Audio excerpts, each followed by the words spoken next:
Qué difícil es decidir a quién se ama cuando tengo que escoger a uno de los dos. Pues desde que te conocí mi corazón has cautivado y empiezo a sentir que pierdo mi autocontrol. Yo sabía que eras novia de mi amigo, pero aún así no dejo de pensar en ti. Me da vergüenza el aceptar que estoy pensando seriamente huir a donde nadie nos conozca a los dos. ¿Qué estás pensando cuando me miras así?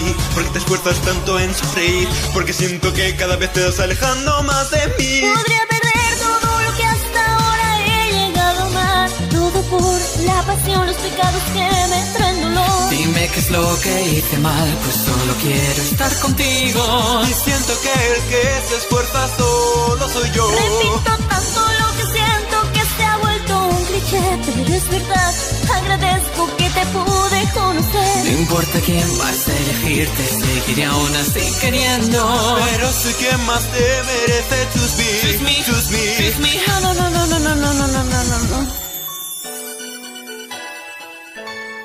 Nunca pensé que se terminaría todo. Nunca debí permitir que empezara todo. Lo único que sé es que quiero verte otra vez. Ya no he podido ni dormir, pensar en ti me quita el sueño. Hey, choose me. Hey, choose me. No puedo elegir a uno. Todo iba bien, éramos un par de amantes que no les importaba nada alrededor. No me di cuenta cómo fue, mi corazón se hizo ciego y comenzó la cuenta atrás a mi perdición. Quiero adentrarme en lo profundo de tu corazón, pero no quiero a él causarle dolor.